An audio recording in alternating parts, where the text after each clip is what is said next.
Dear Ken and Bessie Adams, did you know that the little flame that burned within you is now a furnace alive in the hearts of thousands? Did you know the same flame you kindled with care is now a blaze that cannot be extinguished? A fire that the Lord ignited and that the Lord is still keeping. It was barely a flicker, a little more than a flash. But look at it now. Through wars, famines, and disease, He has kept us going.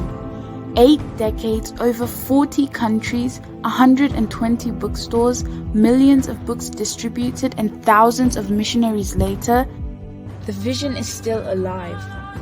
The heartbeat of your dreams is heard beyond the barriers of language. The vision is still alive, seen plainly across nations. The spirit of the mission even now is existent in each and every one of us. And each day we unite with faith, sacrifice, fellowship, and holiness toward the common goal of impacting the world through Christian literature. We are the flame. We are the spark. We are CLC. Amigos, muy buenas tardes, ¿cómo están todos ustedes? Estamos llegando a la culminación de nuestra serie de conferencias sobre Apocalipsis 13, las dos bestias del Apocalipsis, con el pastor y conferencista Juan Carlos Escudero. Bueno, hoy terminamos entonces nuestra serie de conferencias y esperamos que ustedes puedan tomar nota, esperamos que haya sido de edificación para ustedes y aún lo que sigue, y que nos rete a estudiar la palabra de Dios, y más que a estudiar la palabra de Dios, a ponerla en práctica y a estar atentos a los tiempos que se avecinan y que estamos pasando. Quiero recordarles a las personas que de pronto hasta hoy llegan, que en el canal de YouTube de CLC Colombia ustedes pueden ver las diferentes series que tenemos con el pastor Juan Carlos Escudero de las dos bestias del Apocalipsis, pero también tenemos otras conferencias que él ha dado, como el conflicto árabe-israelí y las 70 semanas de Daniel. Allí puede consultarlo, o también en nuestro fanpage de CLC Colombia. Para las personas que de pronto no conocen al pastor Juan Carlos Escudero, quiero comentarles un poquitico acerca de él. Él es pastor, él es conferencista de talla internacional y ha sido ordenado por la misión de Filadelfia. Ha sido también profesor de diferentes seminarios en Colombia, y a lo largo y ancho del país ha enseñado en diferentes institutos bíblicos, seminarios, y su posición escatológica es premilenial dispensacional. Entonces él se ha especializado en el área escatológica, y bueno, hoy estamos disfrutando de este cierre de conferencia y esperamos que sea de bendición para todos ustedes. Les recuerdo que Centros de Literatura Cristiana es una entidad sin ánimo de lucro, es un ministerio sin ánimo de lucro, que llegamos a sus hogares, llegamos a sus vidas a través de la página impresa y a través también de estas conferencias. Esperamos que se sientan a gusto y que sean bendecidos por el Señor en esta tarde. Pastor Juan Carlos Escudero, ¿cómo está? Muy buenas tardes. Buenas tardes, mi hermano Andrés Bolívar. Un saludo para usted, para Centros de Literatura Cristiana en Colombia, en Latinoamérica, y para todos nuestros hermanos y amigos que nos escuchan. Sí, bueno, estamos en muchos países de habla hispana, y nuestra CLC también se han unido. Somos una hermandad, todos estamos unidos, y saludos especial también para ellos, nuestros compañeros y amigos de CLC México, de Ecuador, de Colombia, de Perú, Panamá, Bolivia, Uruguay y Chile, que están conectados, y las personas que habitualmente visitan sus librerías también, que estén conectadas. Y un saludo también especial para los medios que hacen posible también la difusión de este cierre de conferencia, las dos bestias del Apocalipsis. Bueno, pastor, como decíamos ayer, llevábamos muchas horas, más de 10 horas tal vez, en estas conferencias, y hemos avanzado unos cuantos versículos, pero hoy es hora de cerrar, ¿no, pastor? Sí, estamos con ese propósito de poder finiquitar el capítulo 13 de Apocalipsis, que es muy interesante, y estoy muy contento porque ayer avanzamos hasta el versículo 8, que era el propósito. Pudimos hablar de la primera bestia en su totalidad. Hoy nos corresponde la segunda bestia, desde los versículos 11 hasta el 18. Trataremos de terminarlos. Ok, pastor, bueno, el tiempo es suyo y esperamos esta conferencia sea de mucha bendición. Gracias, mi hermano Andrés. Un saludo para todos mis hermanos y amigos que nos están escuchando en este momento, que se han conectado. Yo me gozo de estar con el pueblo del Señor. Qué bendición estar con ustedes, aprendiendo, interactuando, enseñando, compartiendo mutuamente. Y bueno, muy agradecido con el Señor nuestro Dios que ha hecho posible que nos reunamos nuevamente con ustedes en este precioso tema, en esta maravillosa conferencia. Gracias a Centros de Literatura Cristiana, que es mi madre, ha sido mi madre por más de 30 años en cuestiones y en asuntos teológicos, bíblicos, ministeriales. Gracias a nuestro hermano David Pavón, el director nacional, nuestro director nacional y jefe. Muchas gracias a él porque ha tenido el beneplácito también de abrir este espacio. También a nuestra coordinadora de comunicaciones, Iris Vargas, a nuestro ingeniero de sonido y de video, Pipe Pavón, y a nuestro asesor de HarperCollins en Colombia, Andrés Bolívar. Básicamente este es nuestro equipo que estamos directamente aquí al frente de este proyecto y gracias a todos ustedes, nuestra familia preciosa de CLC. A todos los hermanos del cuerpo de Cristo, no importa la denominación, la misión a la cual pertenezcas, si eres lavado con la sangre del Cordero de Dios, si has sido bautizado en el cuerpo de Cristo y sellado con el Espíritu Santo, formas parte de la familia cristiana. Entonces, bueno, vamos a hacer un recuento rápidamente para las personas que ayer no tuvieron la oportunidad de estar conectados y hagamos un breve recuento desde el versículo 1 hasta el versículo 8, que fue el tema que vimos ayer. La primera bestia, y el primer lugar vimos su origen en el versículo 1. La primera bestia dice que sale del mar y el mar es un símbolo adecuado de la humanidad no regenerada y en estado de caos o confusión. Justamente la condición sociopolítica en que se encuentra el mundo actualmente. Número 2, el mar es un símbolo del abismo o la morada de los demonios, según el libro mismo de Apocalipsis, capítulo 9, capítulo 11 y 17 también nos dice que del abismo surgirá la bestia anticristo. Aquí podemos ver una imagen de una bestia marina, ¿cierto? Que surge del mar, un monstruo gigante, un tipo, un símbolo del anticristo o dictador mundial del futuro. Siguiente, la autoridad. Vamos a estar mirando que esta bestia política o anticristo ostentará una autoridad triple, una autoridad de tipo político en el versículo 1b, la segunda parte del versículo 1b, dice que tiene 7 cabezas, 10 cuernos, 10 diademas y nombres blasfemos. Entonces, básicamente esas son las condiciones de ellos. Aquí podemos ver una ilustración de los imperios mundiales, Egipto, Asiria, Grecia, Medo-Persia y Grecia, los cuatro de las 7 cabezas del imperio final del anticristo. Luego, en segundo lugar, el anticristo ostentará una autoridad de tipo geográfico y se encuentra en el versículo 2, la primera parte allí. Entonces dice que es semejante a un leopardo, sus patas como de oso y sus fauces o boca como boca de león.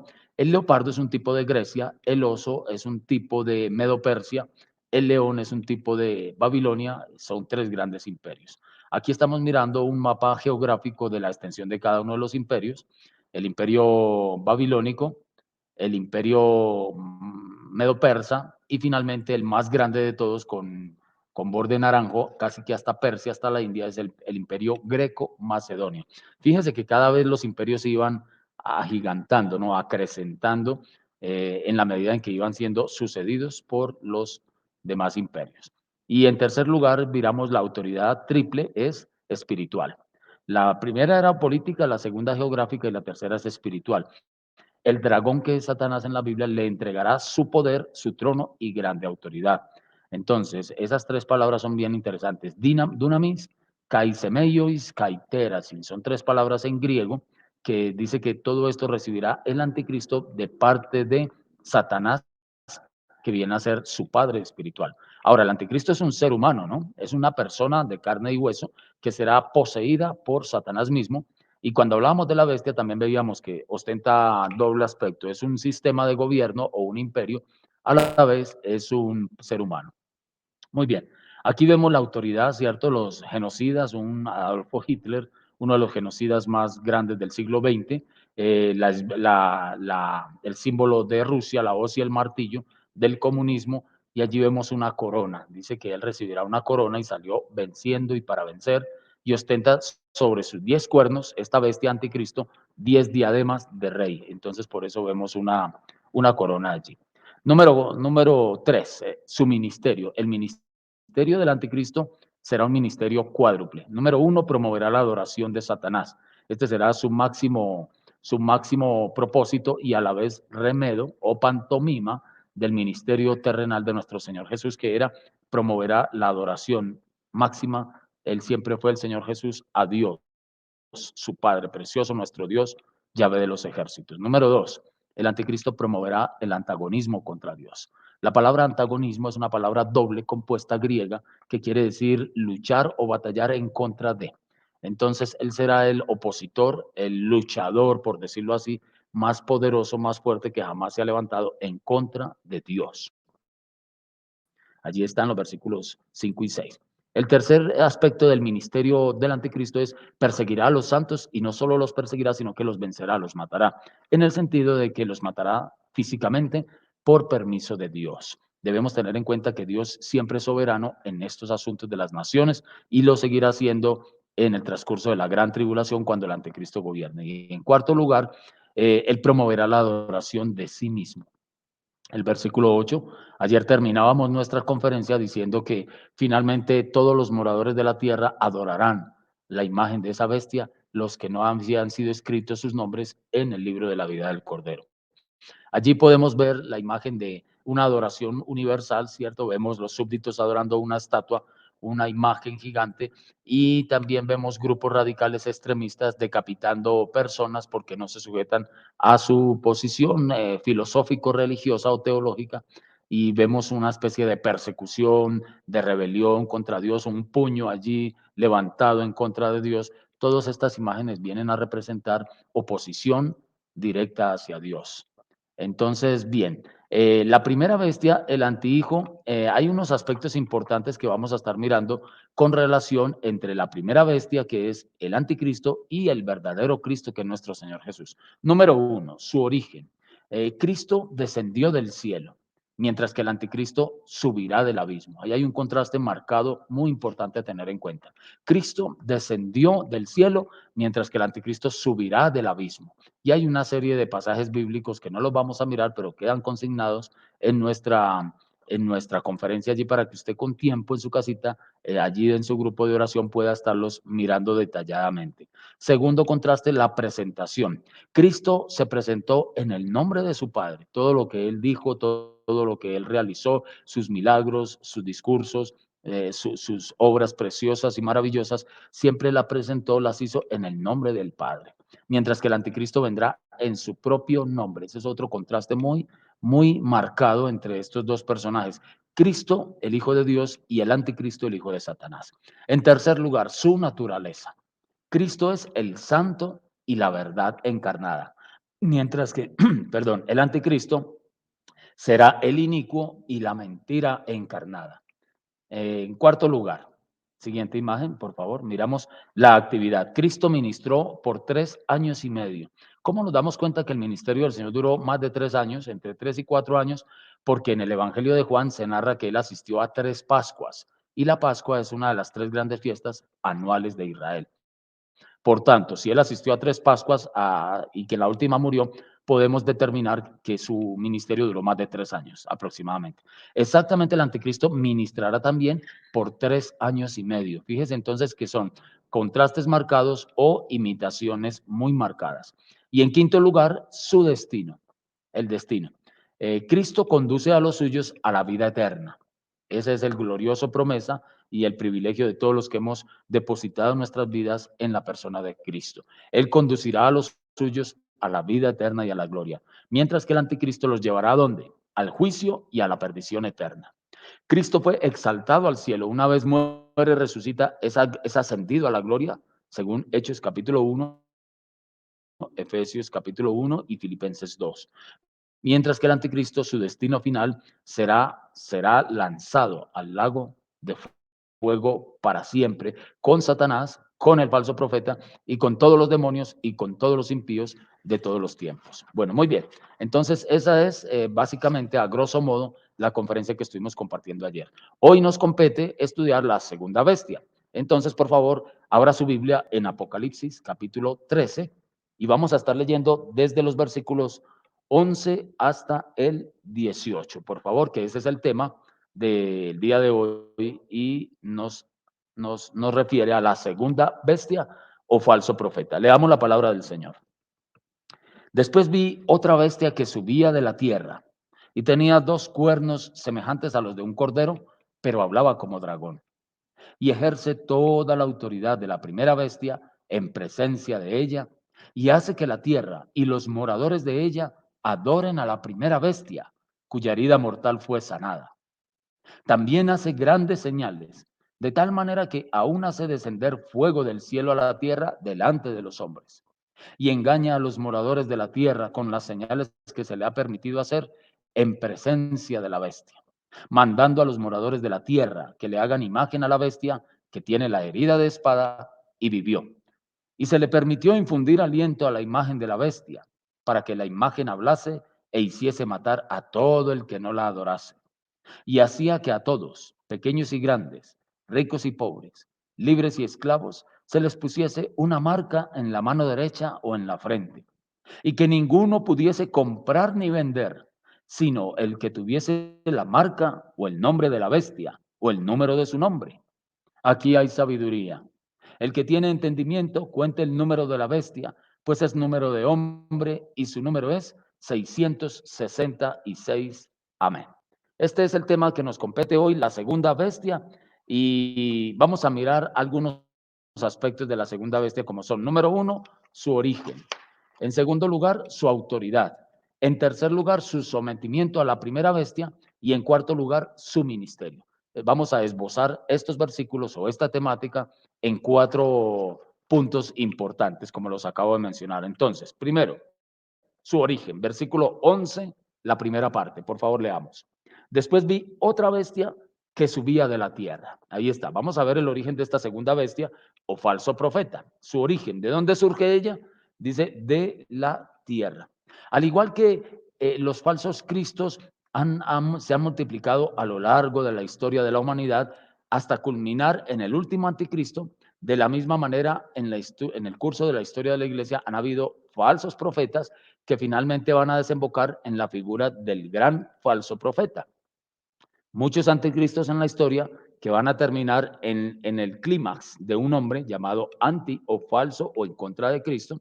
Y también muchos falsos profetas han habido en la historia del mundo, de Israel, de la iglesia, del cristianismo, pero finalmente desembocarán en un falso profeta. Será el último y más poderoso engañador de Satanás de todos los tiempos, el falso profeta. Casi siempre las personas que más han hecho daño en el seno del judaísmo y en el seno del cristianismo han sido falsos profetas. Hasta el día de hoy, hasta hace poco, se levantó un falso profeta en Jerusalén diciendo que era el Mesías y alcanzó a arrastrar a algunos rabinos prominentes de Jerusalén ortodoxos. Entonces, casi siempre el perfil de un falso profeta es mucho más peligroso porque tiene que ver con asuntos de doctrina, con asuntos religiosos, con asuntos espirituales. Entonces, es muy peligroso esta situación del falso profeta. Vamos a mirar el versículo 12, el versículo 11, la primera parte dice, después vi otra bestia. O sea que estamos hablando de 2 bestias.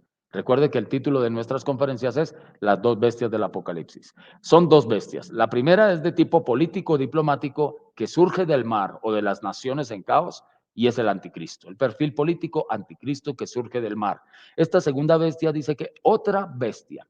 La palabra otra en el original griego es aios, aios, y literalmente quiere decir otra de la misma especie, clase o el mismo perfil, de la mismo perfil, clase o especie. Por tanto, las 2 bestias tienen similitud de carácter.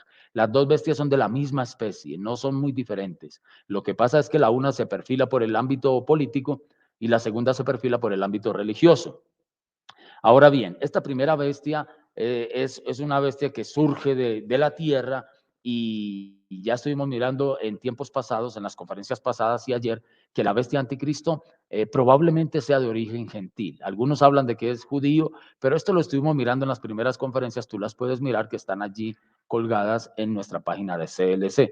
En el primer bloque que estuvimos mirando, que el mar es una bestia que surge del mar y el mar, según Apocalipsis 17:15, es un tipo de las naciones en caos y confusión.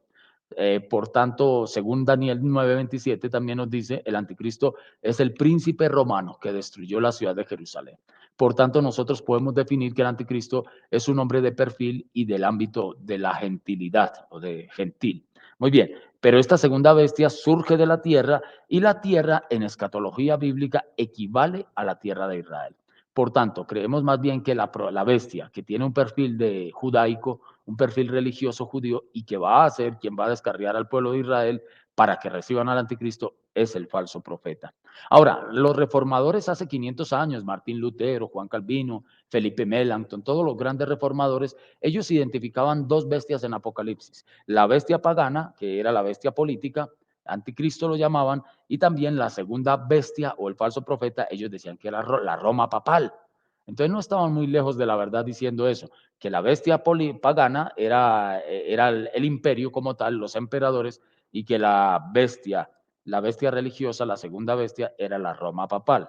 Entonces, es muy importante tener eso en cuenta, de que son dos tipos de bestias con dos perfiles distintos, con dos orígenes. Ahora bien, vamos a ver, número 2, su autoridad. La segunda bestia, su autoridad, y para eso enfoquémonos en la segunda parte del versículo 11 y la primera parte del versículo 12. Leamos con atención, la autoridad. Dice, y tenía dos cuernos, semejantes a los de un cordero, pero hablaba como dragón. Ahí está. Tenía dos cuernos semejantes a los de un cordero. ¿Por qué es que este personaje se presentará con esa indumentaria física? ¿Qué es lo que pretende él? ¿Cuál será su propósito máximo? Apunta al intento de imitar al verdadero Cordero de Dios. Fíjese muy bien que dice que tenía dos cuernos semejantes a los de ¿qué? Un cordero. Un cordero. Vamos a Apocalipsis capítulo 5 para ver la descripción del verdadero Cordero de Dios. Apocalipsis capítulo 5 y vamos a leer el versículo 6. Dice la palabra del Señor así: y miré y vi que en medio del trono y de los cuatro seres vivientes y en medio de los ancianos estaba en pie un cordero como inmolado, que tenía 7 cuernos y 7 ojos, los cuales son los 7 espíritus de Dios enviados por toda la tierra. Este cordero del capítulo 5, versículo 6, es nuestro Señor Jesucristo, que ya ha sido entronizado, que ha sido glorificado y está en la misma presencia de Dios en un ámbito celestial. Entonces, el falso profeta, la segunda bestia, va a aparecer así, que tenía dos cuernos semejantes a los de un cordero. Recuerde que su propósito es engañar a los moradores de la tierra. Y una de las maneras para el enemigo engañar principalmente a la gente es remedando o imitando o mimetizando, ¿cierto? Lo que es el original. Entonces, él se va a presentar como si fuera un cordero. Esa palabra cordero la encontramos un total de 29 veces en el Apocalipsis. 29 veces aparece la palabra arnion, arnion en el griego, y significa un corderito pequeño, una cría de cordero. De esas 29 veces, 28 son aplicables al Señor Jesucristo, el Cordero de Dios, el Corderito de Dios. Y en esta única vez, esa palabra se aplica al falso profeta. Entonces, fíjese cómo el mismo término griego que describe al Señor en 28 ocasiones, el anticristo, el falso profeta, se va a hacer llamar en la número 29, el corderito también, para engañar a todas las naciones. Número 2, un segundo aspecto a tener en cuenta. Esta segunda bestia ostentará dos cuernos, dos cuernos. Indica que no se caracterizará por el mismo enorme poder que tendrá la primera bestia.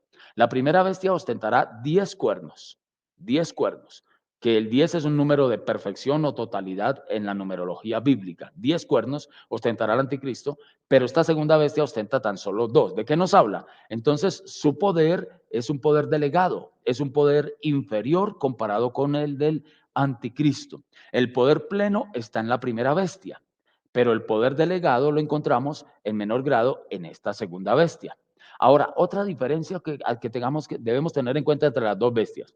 La primera bestia, según Apocalipsis 13:2, se parecía ¿a qué? A un leopardo, a un oso y a un león, versículo 2, hablando de la primera bestia.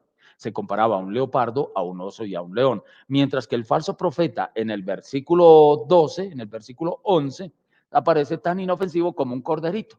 Entonces, fíjese muy bien que hay varias diferencias. Entonces, número 1, imitando al Señor, se hace llamar cordero. La misma palabra, corderito, en el original griego, de imitando a nuestro Señor Jesús. Número 2, ostenta 2 cuernos, mientras que el anticristo ostentará 10. dando a entender que su poder, tiene poder porque los cuernos son un tipo de poder en la profecía bíblica, pero su poder es un poder inferior al del anticristo o delegado por el anticristo. Y en tercer lugar, tiene un perfil inofensivo, se hará pasar por un corderito, mientras que el anticristo aparece como un animal grotesco, feroz, poderoso, un leopardo, un oso y un león. Qué interesante esto, ¿no? Entonces, fíjese que hay varias similitudes y diferencias. La primera bestia será revestida de características políticas, mientras que la segunda bestia será revestida de características religiosas, religiosas. Ahora, ¿qué aspectos de religión podemos ver allí en esta segunda bestia? Decía, número 1, obra milagro. Vamos a leer, por favor. Versículo 12. Dice, y hace que la tierra, los moradores de ella, adoren a la primera bestia y ejerce toda la autoridad. Versículo 13, también hace grandes señales. Entonces los aspectos primordiales de esta segunda bestia, número 1, será un obrador de milagros. Número 2, promoverá adoración mundial. Número 3, tendrá apariencia de cordero. Y número 4, motivará a la gente a que adoren la imagen de la bestia. Ahora bien, en este capítulo 13 no encontramos que a esta segunda bestia se la llame el falso profeta, porque usted me dice, ¿por qué lo llama falso profeta? Y en ningún momento se habla de él como falso profeta. El título falso profeta se menciona 3 veces en el Apocalipsis. ¿Dónde están las 3 versiones? Capítulo 16, versículo 13. Vamos a leer allí. Ahí se le llama textualmente el falso profeta. Capítulo 16, versículo 13. Vi salir de la boca del dragón, de la boca de la bestia y de la boca del falso profeta. Ahí está la expresión dragón, bestia y falso profeta. La Trinidad satánica. En donde, en segundo lugar, capítulo 19, versículo 20. Leamos, por favor. 19, 20. Y la bestia fue apresada y con ella el falso profeta. Ahí está. Y en tercer lugar, capítulo 20, versículo 10.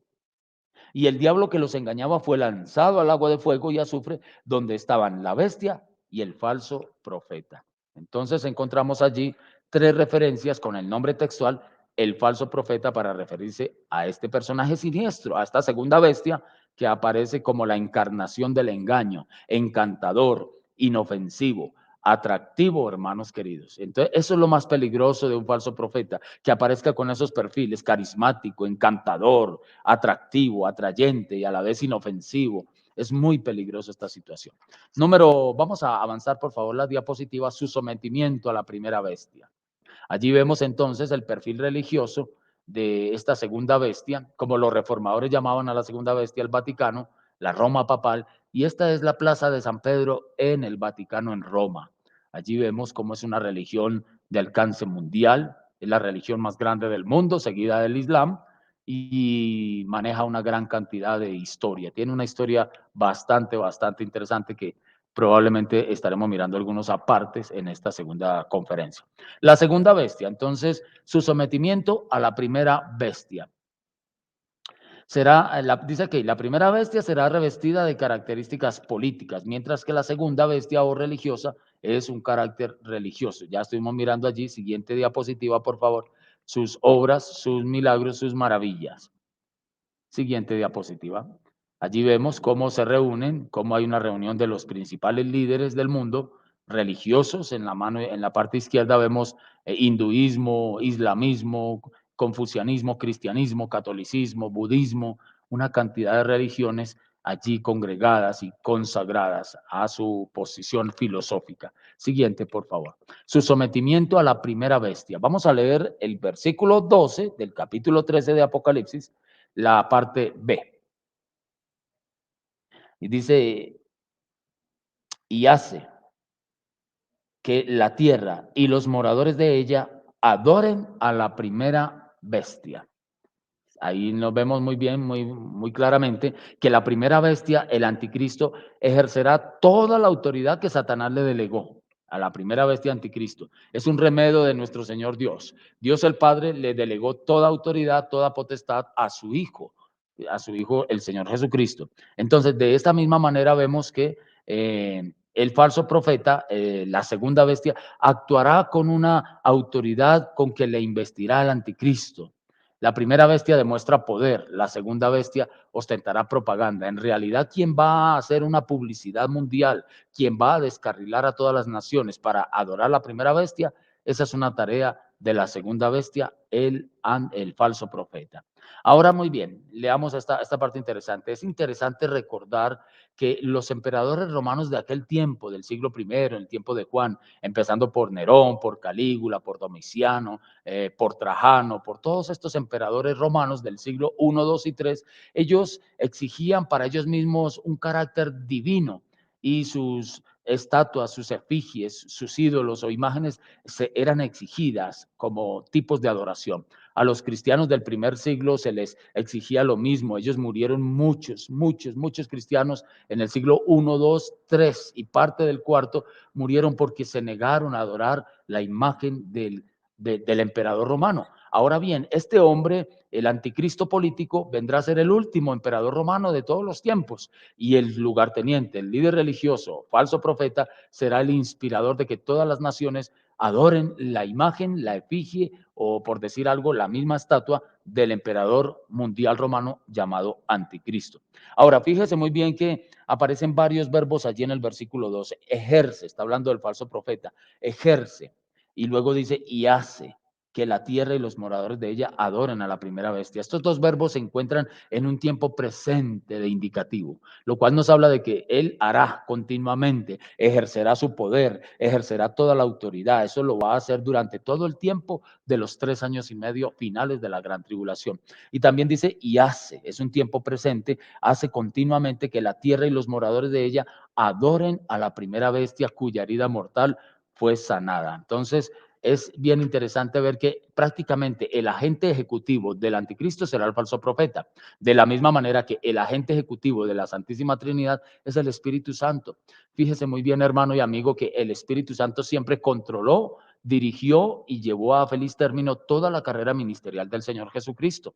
El Señor Jesucristo fue concebido en el vientre de la Virgen por obra del Espíritu Santo. Desde la concepción, el Espíritu Santo estaba directamente involucrado en la concepción del Hijo de Dios. Luego en el bautismo, el momento donde inaugura su ministerio, su carrera profesional, llamémoslo así, ministerial y salvífica, el Señor Jesús, allí el Espíritu Santo viene, lo unge y es investido con todo el poder del Espíritu Santo para inmediatamente fungir como el mediador. Durante toda su carrera, el Señor Jesucristo dependía siempre del poder del Espíritu Santo. En la misma cruz, cuando el Señor Jesucristo muere, también dice Hebreos capítulo 9, versículo 14, que por el Espíritu eterno, el Hijo de Dios derramó su sangre en expiación por el pecado. El Espíritu Santo también levanta a Cristo de entre los muertos y el Espíritu Santo lo entroniza, lo lleva hacia la gloria celestial. Entonces vemos cómo el Señor Jesucristo toda su vida, desde la concepción hasta la muerte, resurrección y ascensión, dependió para siempre del poder, la dirección, la guianza del Espíritu Santo. Ahora bien, esta segunda bestia hará prácticamente lo mismo, ¿no? Será una bestia propagandística, será una bestia preparatoria, será una bestia que va a impulsar poder, autoridad de la primera bestia para con todas las naciones. La primera bestia demuestra poder, la segunda bestia ostenta propaganda. Ahí está muy interesante esto. Si ve, entonces, así como el Espíritu Santo siempre glorificó a Cristo en la tierra y convence a los seres humanos para que miren al Mesías para ser salvos, de la misma manera el falso profeta persuadirá a los moradores de la tierra para que honren al anticristo y adoren a Satanás. O sea que el falso profeta, que es nuestro personaje de esta conferencia, viene a ser el antitipo del Espíritu Santo. De la misma manera como la primera bestia anticristo viene a ser el antitipo de Cristo, el Hijo de Dios. Ahora bien, la herida mortal fue sanada. La herida mortal, siguiente por favor documental, vamos a mirar una imagen también interesante. Bien, allí vamos a estar mirando unos contrastes, pero antes de mirar estos contrastes entre el falso profeta y el Espíritu Santo, ya les había dicho que el falso profeta viene a ser el antitipo del Espíritu Santo. Ahora vamos a mirar algo con respecto al versículo 12, la última parte con relación a la bestia anticristo. Leamos por favor. Versículo 12, la parte final. Para que adoren a la primera bestia, cuya herida mortal fue sanada. Ahí está. La herida mortal fue sanada. Esta es la razón por la que la primera bestia será adorada por la humanidad, hermanos y amigos. La razón es por cuál, porque la primera bestia, ayer hablábamos de que probablemente la primera bestia morirá, será asesinada, sufrirá un atentado, y entonces ese levantamiento de entre la tumba, digámoslo así, o una especie de resurrección o remedio satánico de la resurrección de Cristo, es lo que ocasionará una adoración, sorpresa, admiración a escala global, y todas las naciones se postrarán delante de Satanás, delante del anticristo, para adorarlo como si fuera Dios. Ahora, nosotros los creyentes adoramos fundamentalmente a Cristo porque Él murió por nuestros pecados, pero no se quedó allí, resucitó de entre los muertos, está coronado de gloria y de honra, según Hebreos capítulo 2, el Señor Jesucristo ha ascendido a la gloria, Apocalipsis 3:21, se ha sentado en el trono de su Padre a la diestra de la majestad, allí está Mateo 26:64, nos dice que el Señor está a la diestra del Padre, sentado sobre todo principado de autoridad. Damos gloria a Dios. Eso es lo que hace que el mundo y los cristianos adoramos al Señor por su obra maravillosa de muerte y resurrección. Asimismo, las naciones paganas, cuando vean que el anticristo muere y resucite o trate de imitar estos dos acontecimientos, a partir de allí todas las naciones caerán postradas a sus pies, lo adorarán como si fuera el Dios vivo y verdadero, pero será un engaño de Satanás. Ahora, fíjese que la expresión su herida mortal fue sanada aparece 3 veces en este capítulo. En el capítulo 13 aparece 3 veces. Su herida mortal fue sanada. Ahí hay una, versículo 12, subráyelo en su Biblia, cuya herida mortal fue sanada. ¿Dónde más aparece? En el versículo 3. Vi una de sus cabezas como herida de muerte. Entonces subraya en el versículo 3 como herida de muerte. Versículo 14. Y engaña a los moradores de la tierra con las señales que se le ha permitido hacer en presencia de la bestia, mandando a los moradores de la tierra que le hagan imagen a la bestia que tenía la herida de espada y vivió. 3 veces nos dice que esa herida mortal será sanada.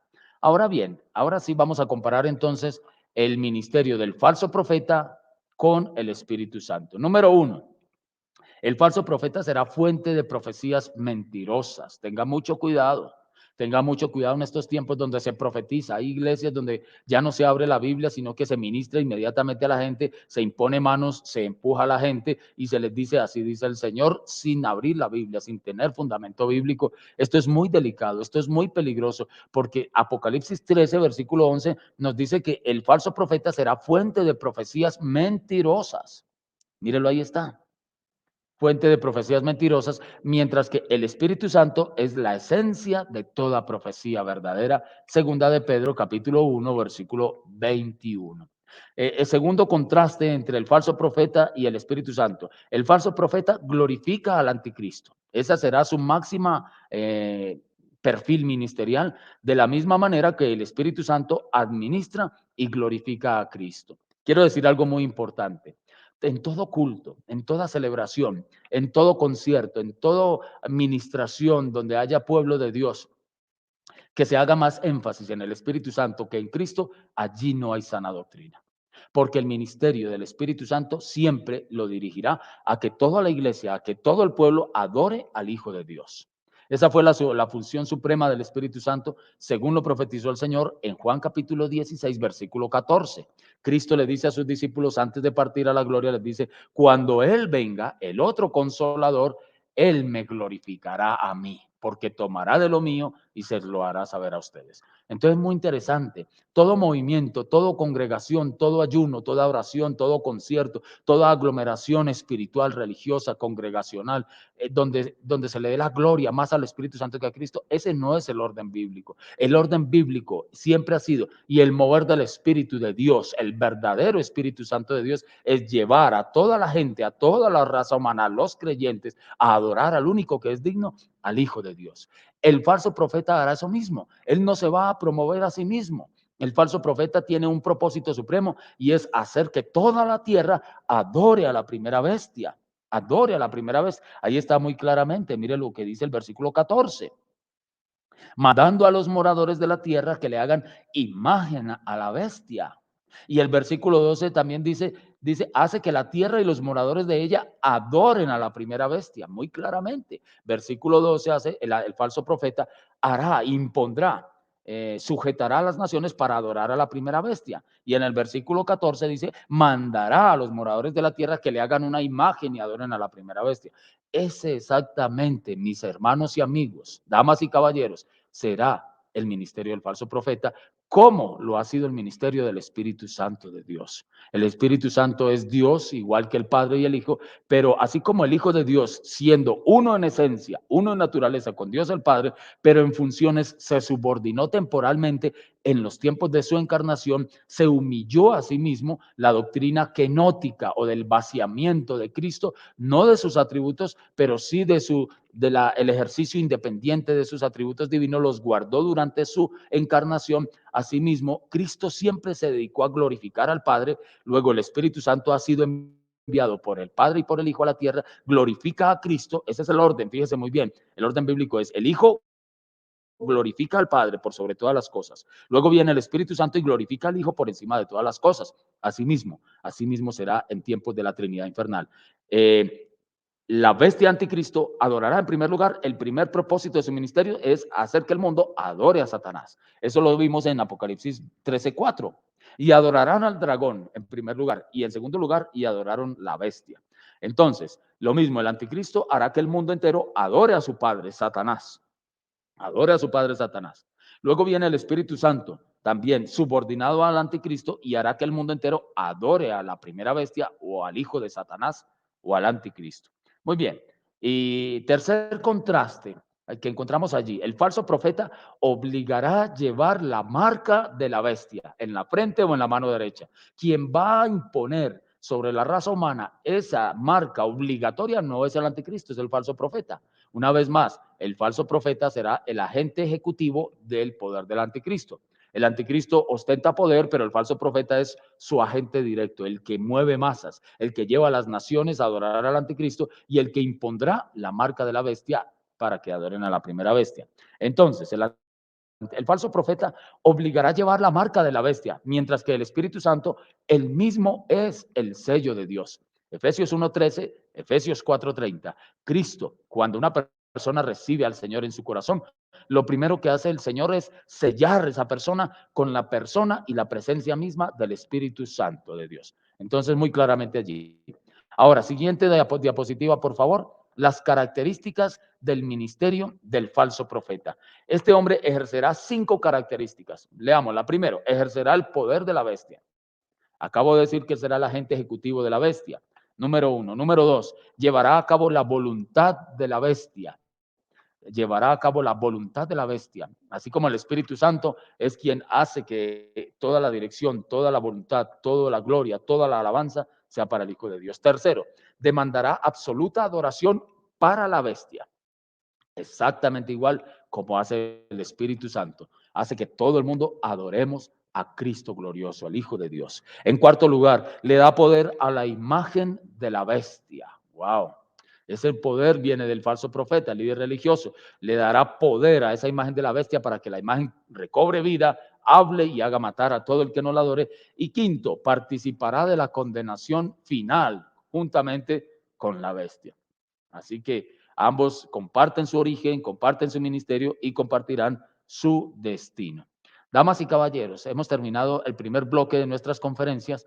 Vamos entonces a escuchar un video que tenemos presente y unos anuncios de parte de nuestro moderador, Andrés Bolívar. Ok, Pastor, bueno, las personas que están conectadas, que han acabado de llegar, pues saben que estamos en la culminación de nuestra serie de conferencias sobre el Apocalipsis 13, las 2 bestias del Apocalipsis. Y bueno, vamos entonces al video, como dice el pastor Juan Carlos Escudero, para mirar lo que hay por allí.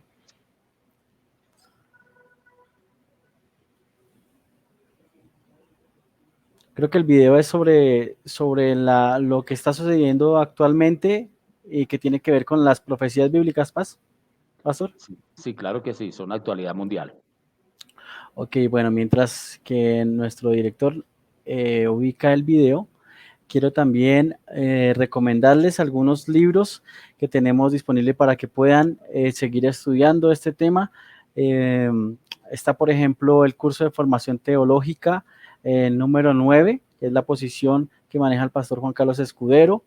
de Francisco La Cueva, y también tenemos el curso de formación teológica número 7, que es una posición diferente a la que maneja el pastor Juan Carlos Escudero, para que puedan cotejar las diferentes posiciones que hay. También está, ahorita le vamos a hablar un poquitico acerca de Eventos del Porvenir, que es uno de los libros también más fuertes sobre el tema. Vamos a mirar entonces los videos.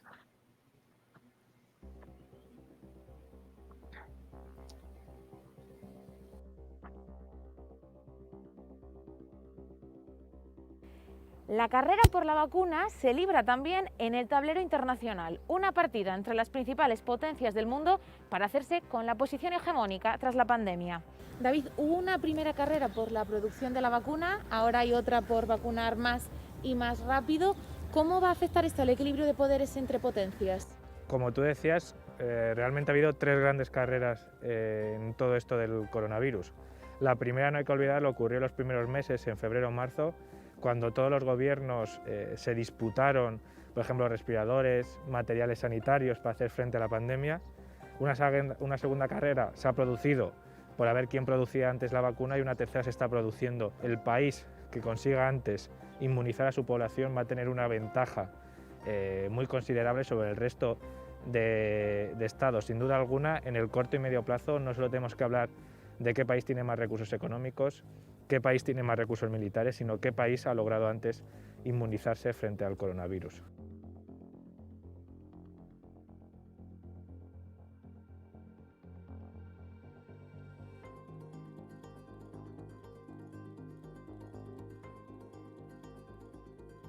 Esto le va a producir una ventaja porque va a poder levantar las medidas restrictivas, va a poder levantar medidas como el confinamiento y va a poder recuperar de alguna forma la actividad económica, y eso genera una ventaja sobre el resto de países, no solo de la región, sino también del mundo. La producción de esas vacunas se está utilizando como una forma de aumentar la influencia internacional. Lo vemos, por ejemplo, en el caso de Rusia. Rusia, con su vacuna Sputnik, ha conseguido cerrar acuerdos con más de 50 países. Estamos viendo que también va a ser muy importante el peso científico y el peso sanitario, y en ese sentido existen países como China y como Rusia que están adquiriendo un protagonismo indudable. Estados Unidos, China, Rusia, Israel y Europa. ¿Qué posibilidades tiene Europa de salir reforzada en el panorama internacional de esta crisis? Mientras que China, Rusia, Estados Unidos e incluso países como Israel, como Emiratos Árabes Unidos, han tenido una actuación mucho más proactiva, mucho más rápida, la Unión Europea ha tenido muchos más problemas. Eso de nuevo deja a la Unión Europea muy debilitada.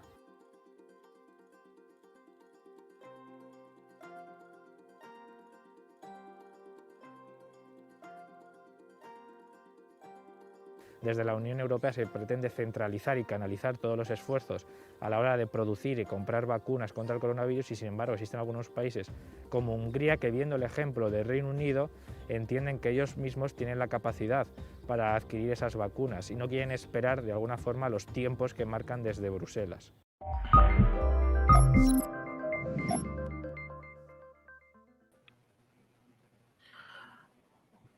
Bueno, Pastor, tenemos algunas preguntas. Dice que vencerá a los santos. Habla que los vencerá en cuanto a qué, en cuanto a la fe, en cuanto a la salvación. Bien, esta parte, versículo 7, Apocalipsis 13:7, hablando del anticristo, y se le permitió hacer guerra contra los santos y vencerlos. Creo que ese es el versículo que nuestro hermano tiene en mente, ¿no? Para decir a qué se refiere ese vencer. Es un vencer de tipo físico. Habrá una persecución, martirio mundial. Entonces, en ese sentido, es que al anticristo se le permitirá de parte de Dios guerrear contra los santos y vencerlo. Estos santos no forman parte de la iglesia cristiana. La iglesia cristiana habrá sido llevado al cielo antes de que comience la tribulación. Por tanto, estos santos tienen que ser multitudes de gentiles que han llegado a la fe en Cristo durante la gran tribulación, y también del pueblo de Israel, que serán perseguidos como nunca antes por parte del anticristo. Cuando dice que guerreará la bestia contra ellos y los vencerá, incluyendo a los 2 testigos del capítulo 11, fíjese que el capítulo 11 habla de los 2 testigos del Señor, que la bestia que surge del abismo hará guerra contra ellos y los vencerá. Fíjese que la misma expresión aparece. Versículo 7 del capítulo 11. Cuando hayan acabado su testimonio, la bestia que sube del abismo hará guerra contra ellos y los vencerá y los matará. Ya es un explicativo allí. Entonces podemos decir que el anticristo se le permite quitarle la vida físicamente a los santos de Dios, pero no más allá, ni quitarle la salvación, ni nada que ver en el ámbito espiritual. Será una persecución de tipo física, hasta allí puede ser el anticristo. Ahora, hay una confirmación de esto en Apocalipsis capítulo 6 y capítulo 7. Capítulo 6 nos dice del 9 hasta el 11, que habrán multitudes de salvos durante la gran tribulación, martirizados en la tierra en la presencia de Dios. Y el capítulo 7, versículos 9 al 14 de Apocalipsis nos dice lo mismo: la multitud vestida de ropas blancas en la presencia del Señor. Serán matados físicamente por el anticristo un determinado número con el permiso de Dios, pero no más allá. Ok, pastor. Bueno, tenemos otra pregunta. ¿El método que usaron para aplicar la vacuna a nivel mundial puede ser un preludio de la forma en la que van a hacerlo con la marca de la bestia? Indudablemente que sí. Indudablemente que sí. Y no solamente la situación de la vacunación. Recordemos que antes de la vacunación era obligatorio que le tomaran a uno la temperatura con un escáner, un aparatico en la frente, ¿cierto? Generalmente era en la frente o aquí, en algún lado o en la misma mano. Entonces, desde ya, con esa manipulación de que si usted no se deja tomar la temperatura o tiene mayor, no puede entrar al supermercado, al teatro, qué sé yo, a cualquier lugar público. De esa misma manera, ya la humanidad está programada para recibir aquí una marca, y el que no la tenga, mediante un escáner, no podrá tener ingreso o acceso a múltiples servicios. Luego la vacunación, obviamente, ya hoy en día, ayer hablábamos con un hermano y hablábamos de eso, de que hay países ya, en algunos países de Europa y en muchos establecimientos de muchas naciones, se está exigiendo el carnet de vacunación o el esquema completo para tener ingreso hacia diferentes actividades. Quien no los tenga y tampoco abordar un avión al extranjero, le están pidiendo el esquema completo de vacunación. Esto viene a ser preludio o un preámbulo para la imposición de la marca. Muy claramente lo leímos. Decía que nadie, versículo 17, que nadie pudiese comprar ni vender salvo el que tuviera la marca o el nombre de la bestia. Entonces, lo que ya estamos viendo, hermanos y amigos, es el primer paso, la antesala de esa imposición mundial de la bestia. No quiero decir con eso que esta vacuna sea la marca de la bestia, porque no lo es todavía, no lo es. Puedo ser categórico en eso. Sí, incluso sí se ha escuchado en algunos casos que algunas personas invitan a los hermanos de la iglesia a no vacunarse porque es la marca de la bestia o algo así. Nada más lejos de la verdad, no es eso, no hay manera de imponer. Hay varios argumentos, pero para mencionar uno muy lógico, muy básico, muy sencillo, es que la Biblia es puntual, es explícita y nos dice que la marca de la bestia será puesta en la frente o en la mano derecha, entre el pulgar y el índice, que es una carnosidad perfecta para un implante de chip, un implante de esta situación. Mientras que la vacuna, perdóneme, a mí me la pusieron aquí en el hombro izquierdo, o sea que, para ser lógicos, no tiene sentido, ¿cierto? La Biblia dice que será en la frente, y si es en la frente, es en la frente. Si es en la mano derecha, es en la derecha, no en la izquierda. La Biblia no se equivoca ni da aproximaciones. Ahora, la vacuna viene aquí, número 1. Número 2, es imposible que por el orificio de la vacuna vaya a haber algún chip, algún artefacto electromagnético. No tiene nada que ver. Si el anticristo quiere manipular desde ya con la vacuna, tiene otros métodos que hacer. Un celular, si tú tienes un celular de esto en la mano, un computador, desde ya por ese medio, más fácilmente creo yo que el anticristo te puede rastrear y te puede monitorear más que por una vacuna de este tipo. Ok, pastor. ¿Sí tiene agüita ahí al lado para que vaya mojando la palabra? Sí, señor. Porque sí. Seguimos con preguntas. Bueno, dice que aquellos que reciben la marca no estaban, que adoraron a la bestia, no estaban inscritos en el libro de la vida. En el libro de la vida. ¿Cómo saber que estamos inscritos en dicho libro o no? Interesante pregunta. El versículo 8 lo dice del capítulo 13. Leamos. Y la adorarán todos los moradores de la tierra. Ayer explicábamos esa parte, no sé si la persona que está haciendo la pregunta participó ayer o no, o escuchó la explicación que dimos, no lo sé. Sin embargo, me voy a permitir explicarlo una vez más. Esa expresión, los moradores de la tierra, es única de Apocalipsis, en toda la Biblia. Los moradores de la tierra. Joicatoicontos epitesgeis. Los moradores de la tierra, y describe a aquellas personas que tienen sus mentes, sus corazones y sus afectos enraizados en la tierra. Son descritos como aquellos que se opondrán de manera directa a Dios y preferirán adorar al falso Mesías. En otras palabras, son incrédulos. Toda esa gente son incrédulos. Y es una expresión que aparece 10 veces en el Apocalipsis, 10 veces, y en todas las veces me habla a mí de incredulidad, de oposición, de hostilidad contra Dios. Tengo en mi mano la Nueva Traducción Viviente, que es una excelente traducción que yo la recomiendo. Deberían comprarla todos los que están en esta conferencia porque es muy aclaratoria, explícita y fiel a los originales. Permítame leerle el versículo 8 para que lo entiendan en la Nueva Traducción Viviente y aclaremos quiénes son esos que adorarán finalmente a la bestia. Dice la Nueva Traducción Viviente: y adoraron a la bestia todos los que pertenecen a este mundo. Fíjese cómo aclara tremendamente, maravillosamente el sentido. Reina y Valera dicen a todos los moradores de la tierra. En esta traducción dice a todos los que pertenecen a este mundo. Nosotros bíblicamente sabemos que la iglesia no pertenece a este mundo. Los creyentes no somos de este mundo. Los creyentes no somos de la tierra. Dice Juan capítulo 15, 16 y 17, Filipenses capítulo 3 y versículo 20. Y me llama la atención, también estuve mirando en la Nueva Traducción Viviente, Primera de Pedro capítulo 2, versículo 11, que Reina y Valera dicen así: amados, yo les ruego como a extranjeros y peregrinos.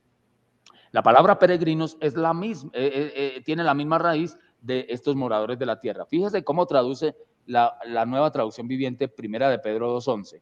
Queridos amigos, le está escribiendo a creyentes, a hijos de Dios, ya que ustedes son, queridos amigos, ya que ustedes son extranjeros y residentes temporales. Temporales. Residentes temporales. Yo ayer explicaba que la palabra allí es paroicos. Nosotros somos paroicos en la tierra porque estamos de paso. Somos residentes temporales y la Nueva Traducción Viviente en Primera de Pedro 2:11 lo aclara textualmente. Maravillosa traducción la que da acá. Nosotros somos extranjeros y residentes temporales, que nos abstengamos de los deseos carnales que batallan contra el alma. Entonces, mi hermano, para responderle esa pregunta a nuestro hermano y amigo que nos hace, los moradores de la tierra son incrédulos. Son personas descritas con un corazón antagónico a Dios y ellos serán engañados, adorarán a la bestia anticristo, pero no son hijos de Dios. Los hijos de Dios somos los que tenemos nuestro nombre escrito en el libro de la vida del Cordero desde la creación del mundo, que es un hebraísmo que significa desde la eternidad pasada. Desde la eternidad pasada Dios nos escogió desde antes de la fundación del mundo y nuestros nombres están escritos allí. Por tanto, no es para los santos. Los santos no adorarán al anticristo. Los santos de la gran tribulación serán martirizados por el anticristo justamente porque no querrán adorarlo. Fíjese muy bien, ellos pagarán sus vidas, con sus vidas allí serán martirizados, asesinados, porque se opondrán a la adoración del anticristo, los escogidos de Dios, los santos de Dios de la gran tribulación. Pero todos los moradores de la tierra, los incrédulos, los que tienen su corazón acá, todos, dice la profecía, adorarán al anticristo. Tremendo. Y es también comparar también lo que decía el Señor cuando decía no hagan tesoros aquí en la tierra, sino hagan los tesoros donde no se corrompe. Por ejemplo, cuando dice que pongamos la mirada en las cosas de arriba y no en las que perecen, ¿no? Y precisamente eso es lo que vemos hoy, una sociedad que siempre nos va a insistir a que miremos hacia abajo, a que pensemos solo en las cosas terrenales, en el dinero, en tener, en abarcar, y justamente es lo contrario a lo que dice el Señor, ¿no? Correcto, exactamente. ¿Cómo se ve esa influencia ahí en ese tiempo, no? Exacto, sí, ¿no? Y porque es que nuestros tesoros no están aquí en la tierra, sino en el cielo, y el Señor fue muy explícito en eso. Ellos no son del mundo, como tampoco yo soy del mundo, hablando con su Padre Celestial. Por lo tanto, mis hermanos, la iglesia vive en el mundo, pero no somos del mundo. Están en el mundo, pero no son del mundo, dijo el Señor Jesús. Ok, bueno, pastor, hay otra pregunta. Cuando dice que infundirá aliento de vida a la imagen, ¿esto es literal?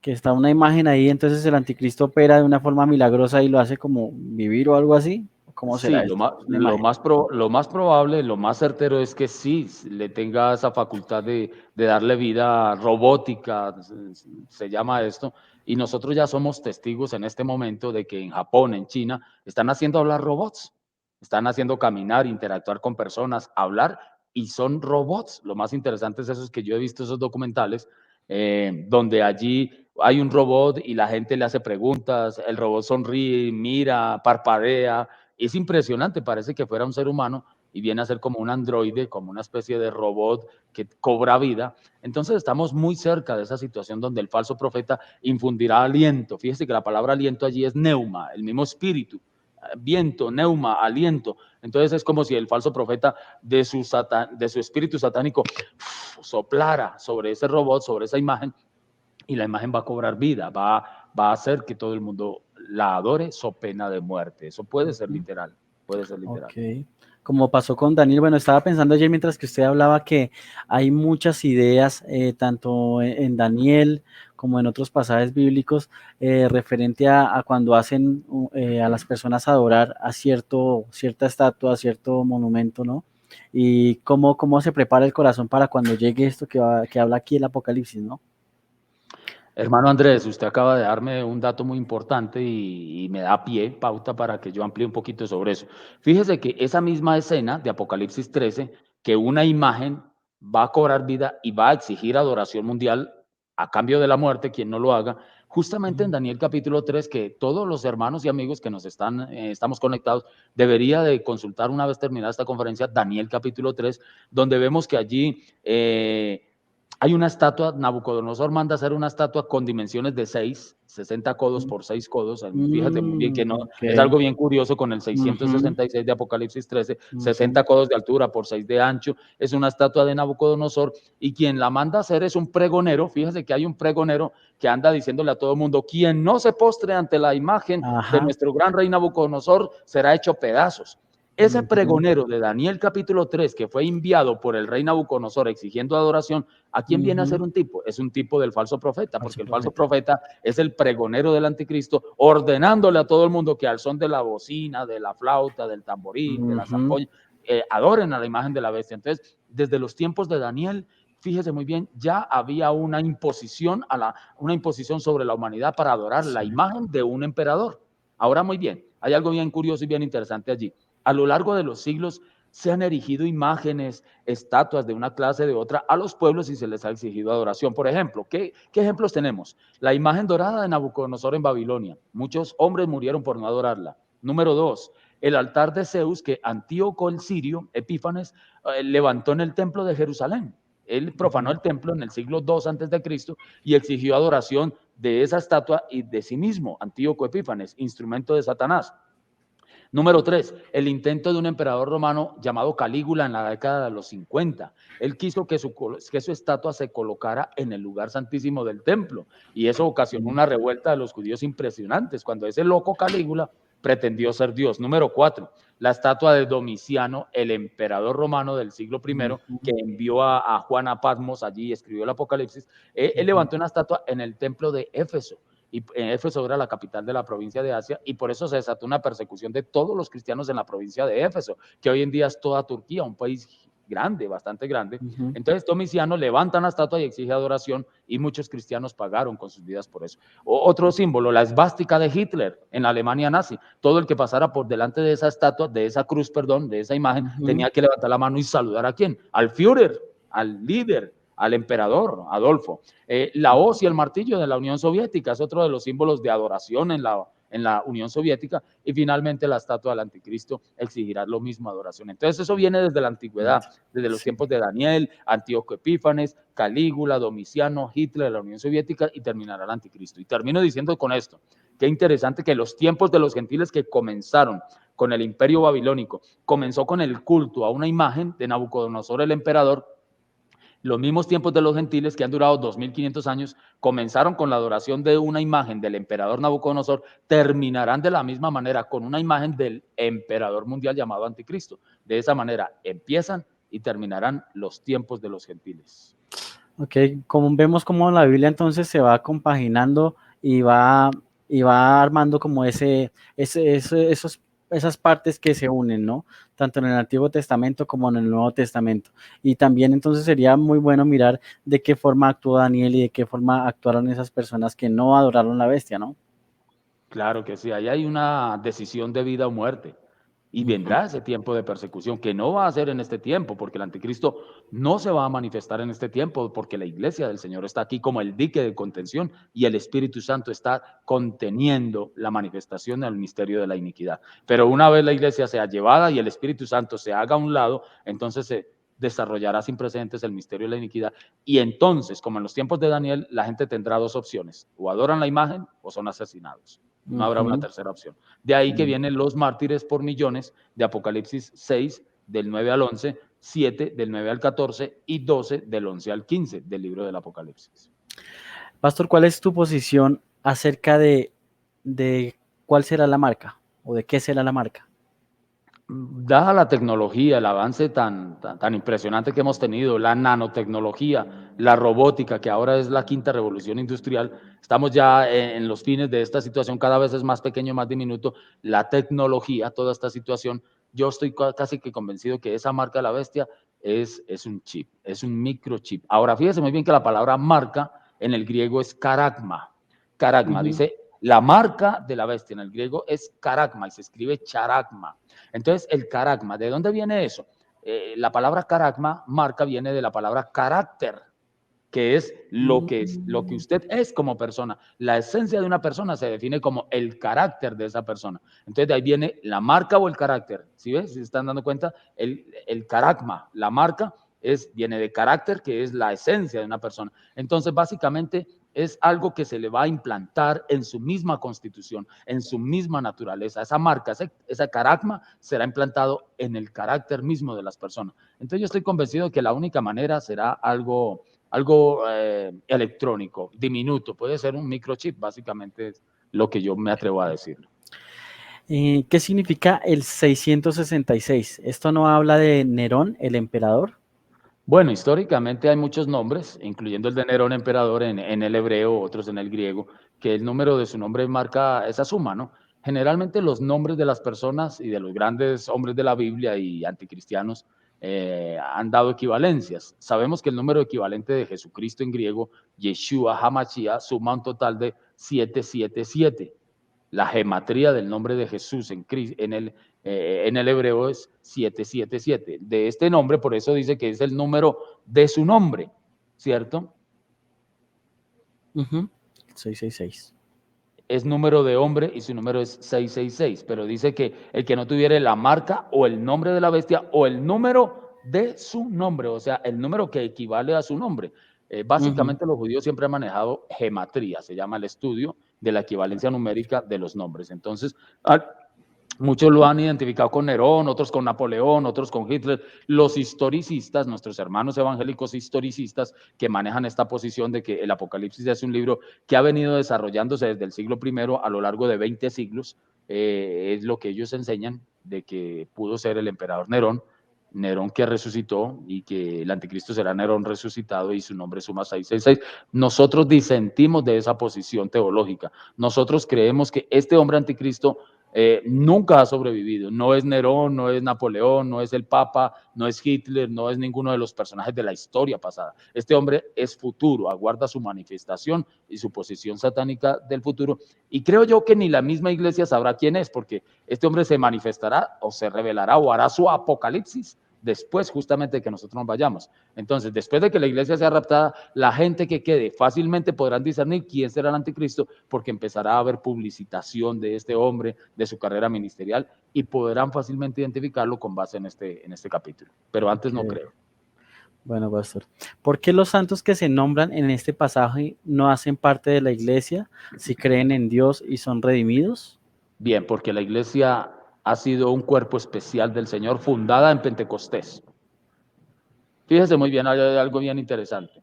La iglesia del Señor Jesucristo no existió en el Antiguo Testamento, como algunos hermanos de escuelas de interpretación enseñan, también han enseñado eso. Nosotros creemos que la iglesia del Señor Jesucristo nació, se gestó en Hechos capítulo 2, en el libro de Pentecostés. Cuando viene el Espíritu Santo enviado desde el cielo, bautiza a las personas en el cuerpo de Cristo, allí nace la iglesia de Cristo. Antes no. Fíjate qué curioso que mientras el Señor caminaba por la tierra en Palestina, allí en la tierra de Israel, la iglesia no existía, porque de hecho la palabra iglesia nunca aparece en el Evangelio de Marcos, nunca aparece en el Evangelio de Lucas. nunca aparece en el Evangelio de Juan. Solamente la palabra iglesia o eclesia aparece 2 veces en Mateo. Y la primera vez que hace mención el Nuevo Testamento de la palabra iglesia, de la iglesia del Señor, es a futuro. Cuando en Mateo 16, 18, Jesucristo le dice a sus discípulos, yo edificaré mi iglesia. Y está hablando en un tiempo futuro que Él edificará a tiempo futuro. Entonces no existía la iglesia en tiempos del ministerio terrenal de Jesús. El Señor se fue a la gloria y la iglesia todavía no nacía. Imagínense, murió en la cruz, no existía la iglesia. Es sepultado, no existía. Resucita, no existía. Asciende a la gloria, no existía. Porque antes de ascender a la gloria, en Hechos capítulo 1, del 4 al 6, les dice, ustedes recibirán la promesa de mi Padre, es decir, el Espíritu Santo. 40 días después de la ascensión viene el Espíritu Santo en cumplimiento de la promesa del Padre y viene a la iglesia, a los 120 del aposento alto en Hechos 2, los bautiza, los sumerge en el cuerpo místico de Cristo que es la iglesia. Ahí nace la iglesia. Entonces, bíblicamente, la iglesia va desde Hechos 2 hasta 1 Tesalonicenses 4, porque ahí es el arrebatamiento de la iglesia. En 1 Tesalonicenses 4, la iglesia es raptada, es llevada al cielo. Por tanto, en Apocalipsis allí, a partir del capítulo 6, que comienza la tribulación, del capítulo 6 al 19, allí en el 13 dice, y se le permitió hacer guerra contra los santos. Es que Dios ha tenido santos del pueblo de Israel, ha tenido santos de la iglesia, entonces no podemos decir que porque son santos son la iglesia. No. La iglesia ya no está en la tierra, pero Dios seguirá teniendo santos de Israel, de los 144,000 judíos, del remanente fiel de Israel, y santos de entre las naciones, los gentiles que adorarán a Cristo y no permitirán adorar a Satanás. Entonces, no forman parte de la iglesia, pero son santos de Dios. Así como habían santos en el Antiguo Testamento, santos en el periodo apostólico, antes de nacer la iglesia, también habrán santos posterior a la dispensación de la iglesia. Ok, gracias, pastor. Bueno, todos ustedes saben que Centros de Literatura Cristiana es un ministerio sin ánimo de lucro. Nosotros lo que queremos hacer es llegar a las personas con la palabra de Dios para hacer conocer el Evangelio y también para llevar a las personas a la madurez en la fe en Cristo Jesús. Y cada vez que usted adquiere un libro, adquiere una Biblia, usted está aportando para que muchas obras se realicen, tanto obras sociales como obras ministeriales. Se están apoyando a diferentes personas, incluso no sé si ustedes saben que tenemos algunos hermanos indígenas que están estudiando y gracias a sus aportes, gracias a sus compras, se les puede colaborar y hoy son predicadores de la palabra de Dios. Y queremos recomendar algunos libros para que ustedes tengan a bien estudiarlos. Está el diccionario de dificultades y aparentes contradicciones bíblicas para cuando les dicen, no, es que mire que en tal pasaje dice que Jesús salía de la aldea y en este otro pasaje dice que Jesús entraba de la aldea. Mire, la Biblia se contradice. Ciertamente en los escritos bíblicos hay cientos de paréntesis, de discrepancias, de historias que pueden, fechas y demás, autores, lugares, que a veces puede dar la apariencia de que se confunde la Biblia o de que la Biblia se contradice, pero hay unas reglas allí para la interpretación y hay algunos detalles que este diccionario nos va a ayudar a esclarecer y está disponible en todas las librerías de CLC Colombia y es de editorial CLIE. Hacen muy bien ustedes en conocer este diccionario. Tenemos otro libro por allí también, Eventos del Porvenir, es uno de los libros de escatología más tradicionales, más amplios, y es del punto de vista premilenial dispensacional. Este libro inicia hablando acerca de la historia, de los conceptos escatológicos que han surgido a través de la historia del cristianismo y básicamente los puntos más fuertes, analizando cuáles son sus bases y llevando a la posición de Pentecostés, que también es premilenial dispensacional. Es un libro grandecito y que le va a llevar un buen tiempo leerlo. Ahí con su cafecito y pues sería muy chévere que puedan ir a nuestras librerías y preguntarlo. No sé si tenemos más libros, allí ustedes pueden ver las diferentes sedes que tenemos acá en Colombia, en las cuales pueden adquirir nuestros libros. Estamos también hablando del libro de las señales de David Jeremiah, es un libro que contiene más de 31 profecías bíblicas y que diversifica las señales en 5, señales culturales, señales de diferentes naciones. Bueno, ahí tenemos este libro que llegó hace poco, viene con más de 400 páginas y David Jeremiah pues ha sido también un autor muy respetado en este tema de los últimos tiempos. Y por último tenemos también el libro recomendado del pastor Juan Carlos Escudero, que es Los planes proféticos de Cristo, es de editorial Portavoz y es una obra introductoria a todo lo que tiene que ver con la profecía bíblica, cómo interpretarla, a cómo mirar los pasajes de forma futurista y a cómo mirar, por ejemplo, cuando se dice que acerca del dispensacionalismo, qué es el dispensacionalismo, por qué no es el dispensacionalismo, también habla John MacArthur y Richard Mayhew, que son los dos autores que están allí presentando. Richard ha sido por muchos años, fue el director o el decano de The Master Seminary, que es el seminario de John MacArthur. Bueno, mis hermanos, entonces tenemos muchas herramientas para ustedes también y vamos a continuar con la segunda parte de la culminación de esta conferencia, las dos bestias del Apocalipsis. Pastor Juan Carlos Escudero, el tiempo es suyo. Gracias, mi hermano Andrés Bolívar. Vamos a continuar entonces las señales. El ministerio del anticristo. Por favor, miremos las diapositivas del ministerio del falso profeta. Ministerio del falso profeta. Mi hermano Pipe Pavón se encarga de mostrar las diapositivas. Muy bien. Ejerce el poder de la bestia, ministerio espiritual. Siguiente, por favor. Allí vemos como un lobo disfrazado de oveja. Ese básicamente es el perfil del falso profeta. Lo peligroso de él es que se muestra un animal inofensivo, muy carismático, muy atrayente, ¿cierto? Bastante seductor, pero en el fondo es un lobo disfrazado de oveja. Este es el papel del falso profeta. Siguiente, por favor. Allí está, miremos el ministerio del falso profeta. Número 1, un ministerio espiritual, hacer señales. Qué interesante, ayer hablábamos de las señales con nuestro hermano Andrés y veíamos cómo qué peligroso es aquellos lugares donde la iglesia es frecuentada a correr en busca de milagros, de manifestaciones sobrenaturales. Es cierto, nosotros creemos que Dios puede obrar milagros, de hecho los hace. Dios realiza milagros, sanidades extraordinarias también las hace. Dios no ha dejado de manifestar su gloria en muchos lugares. Hemos visto, yo he sido testigo de paralíticos levantar una silla de ruedas, de correr, bueno, de hacer grandes cosas, milagros, pero no siempre las señales son evidencia de verdadera conversión. Tengamos mucho cuidado con eso. Según la revelación de la Biblia, la verdad de la fe ni se prueba ni se niega por la exhibición de poder milagroso. O sea que hay mucha gente que podrá ser engañada por el falso profeta porque una de las evidencias de su ministerio es que hará señales, hará señales. Y hay algo bien particular allí, es hará descender fuego del cielo a la tierra. Fíjese, entonces le damos el versículo 13. Versículo 13 dice, también hace grandes señales. No son señales cualesquiera, son señales grandes. De tal manera que aún hace descender fuego del cielo a la tierra delante de los hombres. ¿Usted se imagina si hoy en día se manifestara un hombre de perfil religioso que moviera masas, que hablara de Dios, que hablara de religión y realizara tal clase de acontecimientos? Ustedes no tienen idea de la cantidad, las muchedumbres de gente que arrastrará. Por supuesto que serán grandes. Esa frase hará descender fuego del cielo a la tierra.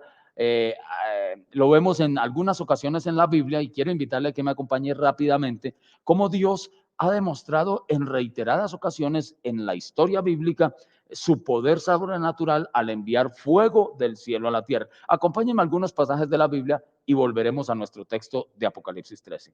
Génesis capítulo 19. Génesis capítulo 19. Versículo 24, la destrucción de Sodoma y de Gomorra. Dice la palabra del Señor así.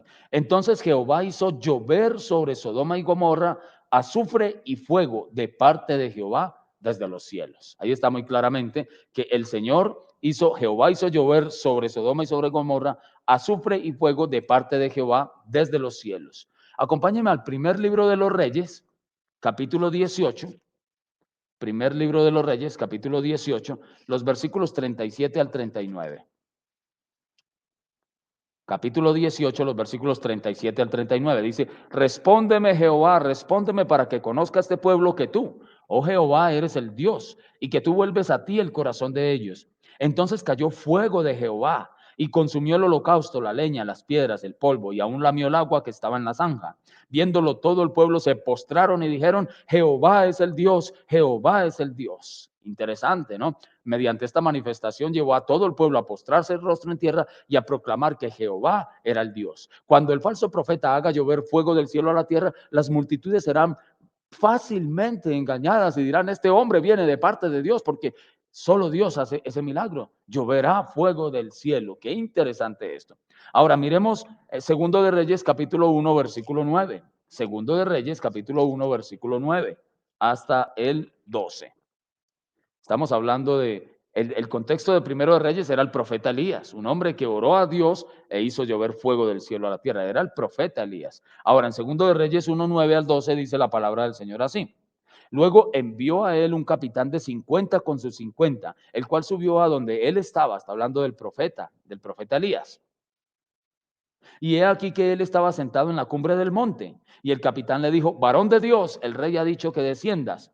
Y Elías le respondió y le dijo al capitán de 50, si yo soy un varón de Dios, descienda fuego del cielo y consúmate con tus 50. Y descendió fuego del cielo que lo consumió a él y a sus 50. Volvió el rey a enviar a él otro capitán de 50 con sus 50. Y le habló y dijo, varón de Dios, el rey ha dicho así, desciende pronto. Y él le respondió a Elías y dijo, si yo soy varón de Dios, descienda fuego del cielo y consúmate con tus 50. Y descendió fuego del cielo y lo consumió a él y a sus 50. Vemos entonces cómo un hombre ungido por el poder del Espíritu Santo declara que fuego de Dios caiga del cielo y así pasó. Qué interesante saber eso. Primero de Crónicas 21, 26. Primero de Crónicas 21, 26.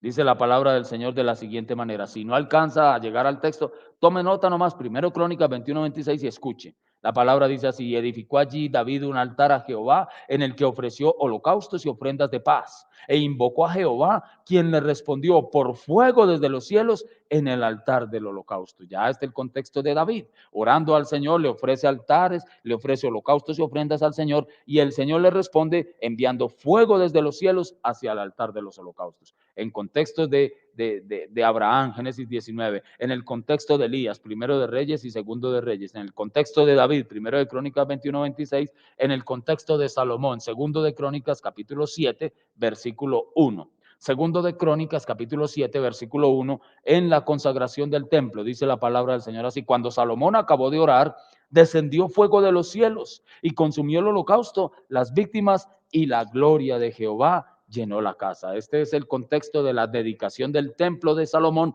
hacia la gloria de Dios. Dios inaugura su primer templo sobre la tierra en Jerusalén, enviando fuego desde el cielo a la tierra sobre los holocaustos y los consumió. Qué interesante que esto nos recuerda entonces el ministerio de Elías. Ahora muy bien, fíjese muy bien, la profecía dice que Elías vendrá al final de los tiempos como el precursor del Mesías. Atención, concéntrese con esto porque vuelvo y lo voy a repetir, es muy importante. La profecía judaica estipula que al final de los tiempos, el profeta Elías vendrá como el precursor del Mesías. Vamos a la profecía, Malaquías capítulo 4. Malaquías capítulo 4. Inmediatamente antes de Mateo encontramos Malaquías. Vamos al último libro del Antiguo Testamento, capítulo 4, versículo 5. El advenimiento del día de Yahvé, dice mi Biblia. El advenimiento del día de Yahvé, tiempos finales. Y dice el capítulo 4, versículo 5 de Malaquías.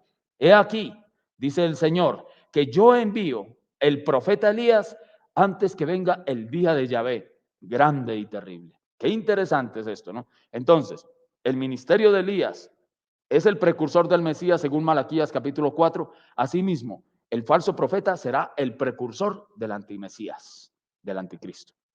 Así como Elías vendrá y con las señales de hacer descender fuego del cielo, ese es su ministerio.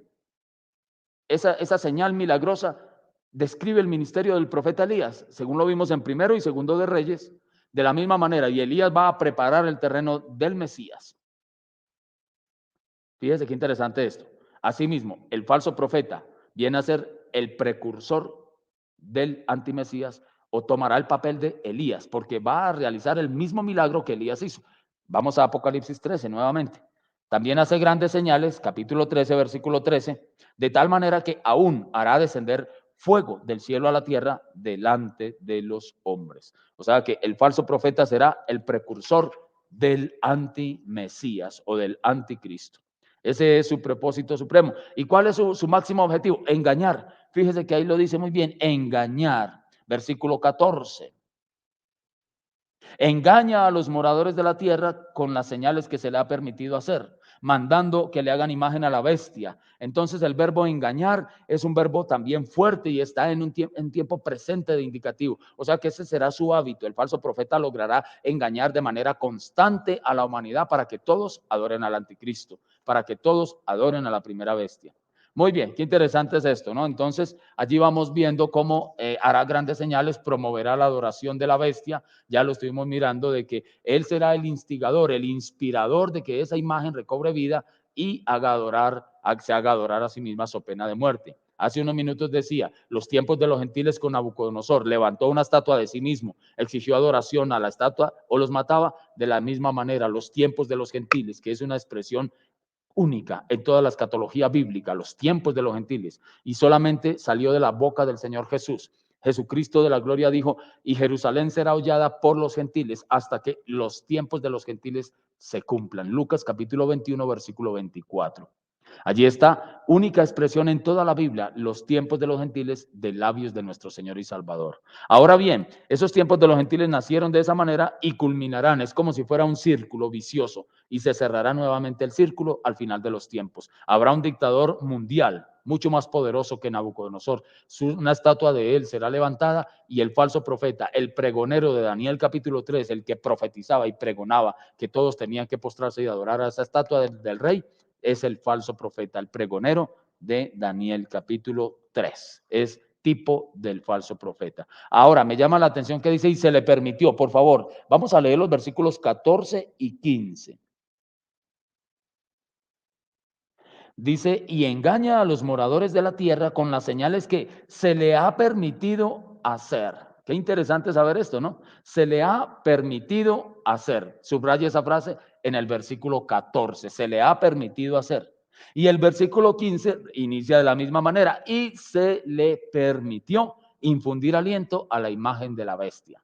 Entonces, recuerden que al anticristo Dios le permitió en el capítulo 13, los versículos 5 y 7, 4 veces dice que Dios le permitirá al anticristo hacer varias cosas. Versículo 5, se le dio una boca que hablaba grandes cosas. Se le dio autoridad para actuar 42 meses. Se le permitió hacer guerra contra los santos y también se le dio autoridad sobre toda tribu, pueblo, lengua y nación. Al anticristo Dios le permitirá 4 operaciones por la soberanía de Dios, por el beneplácito de Dios. Al falso profeta le permitirá hacer 2 cosas. Versículo 14, engañar a los moradores de la tierra, ¿cierto? Hacer una estatua de la imagen, y también se le permitirá infundir espíritu o aliento o soplo a la imagen de la bestia. Todo es por permisión divina. Nada pasa en el universo, hermanos y amigos que me escuchan, fuera de la absoluta soberanía del decreto eterno, glorioso, único, majestuoso y santo de nuestro Dios. Todo está bajo su soberanía suprema, absoluta, bajo la providencia de Dios. El decreto de Dios se cumplirá. La providencia de Dios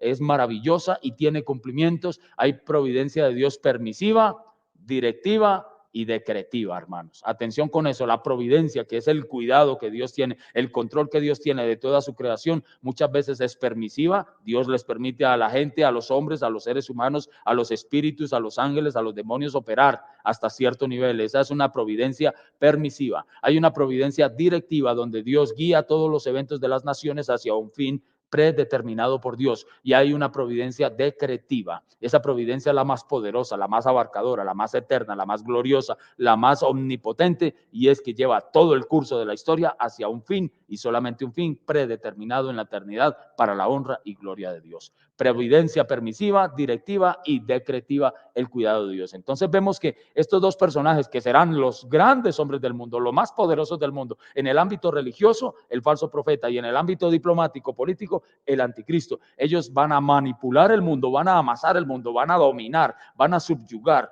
van a asesinar, van a dominar de manera férrea las naciones, pero sobre ellos está la soberanía de Dios. 4 aspectos sobre el anticristo, 2 aspectos sobre el falso profeta. Dios les permitirá a ellos obrar hasta donde Dios les permite y bajo los parámetros de Dios. Es notable observar un dato bien interesante.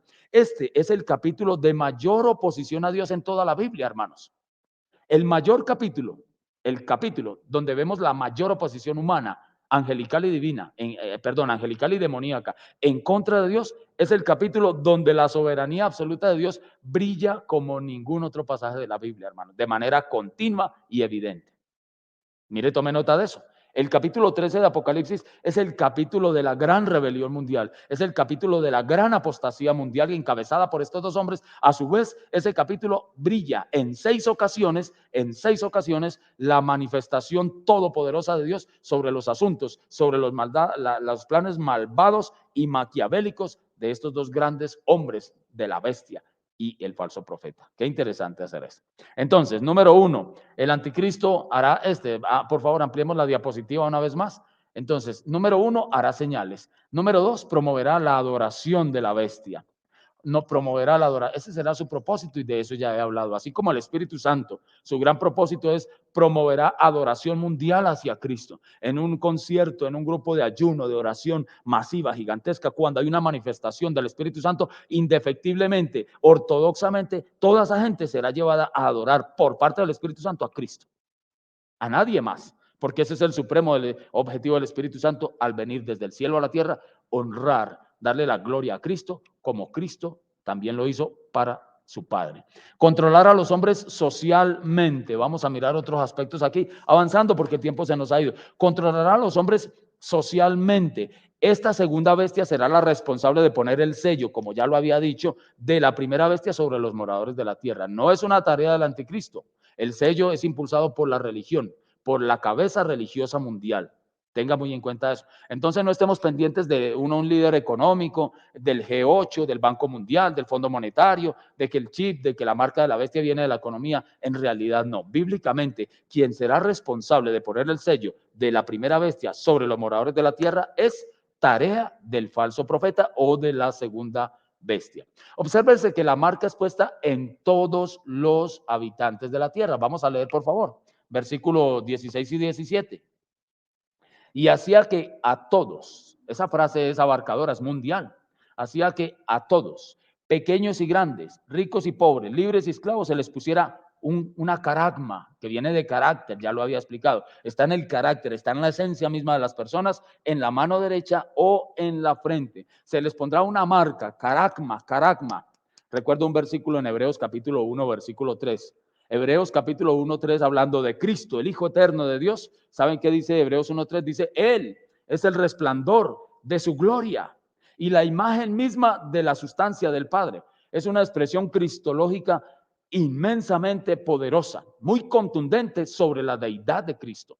El escritor a los Hebreos en ese versículo utiliza unas palabras que son únicas en toda la escritura griega del Nuevo Testamento.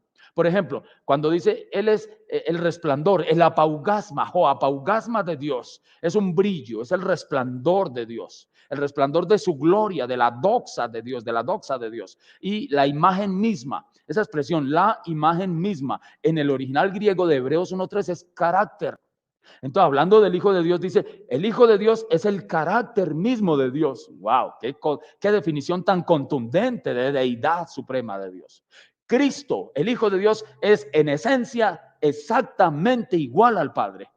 Exactamente igual. Es el carácter de Dios. ¿Quieres conocer a Dios? Juan 1:18 muy claramente lo dice. A Dios nadie lo ha visto jamás, pero el unigénito Hijo, que las versiones mejoradas, la nueva traducción viviente, la nueva Biblia de las Américas, el Nuevo Testamento griego, que debes comprarlo, el Nuevo Testamento interlineal griego-español, no dicen el unigénito Hijo en Juan 1:18, dicen el unigénito Dios, monogenes theos, el unigénito Dios que está en el seno del Padre, Él le ha dado a conocer. Está hablando Juan del Verbo, de Jesucristo, que es el que le ha dado a conocer. Esa expresión, le ha dado a conocer, es un apax legómeno también, es una palabra que solo aparece una vez en toda la Biblia. Él le ha dado a conocer, y literalmente el verbo griego que encontramos allí es exegeomai, le ha dado la exégesis. O sea que, damas y caballeros, Cristo es la exégesis misma de Dios, es decir, la explicación del significado pleno, absoluto del carácter de Dios está en Cristo Jesús. ¿Cómo le parece? Cuando dice Juan 1:18, el unigénito Hijo, que debería ser mejor traducida, el unigénito Dios, monogenes, el único en su especie, el Dios único en su especie, que es el Hijo, le ha dado a conocer, literalmente quiere decir, lo exegetó, lo dio a conocer, hizo la exégesis de Dios el Padre. Esa misma es la manifestación del anticristo. Quien vea al anticristo verá a su padre, que es Satanás. Si alguna persona quiere ver a Satanás encarnado, mire al anticristo, ahí está. Y la función del falso profeta es hacer, ¿cierto? A hacer que todos, desdichadamente todos, la raza humana que no sean los escogidos de Dios, adorarán al anticristo por imposición del falso profeta. Y dice, y hacía que a todos, pequeños y grandes, ricos y pobres, libres y esclavos, se les pusiese una marca en la mano derecha o en la frente. El original griego debería leerse así: los pequeños, los grandes, los ricos, los pobres, los libres y los esclavos. Así dice en el original griego los, para enfatizar cada uno de los grupos.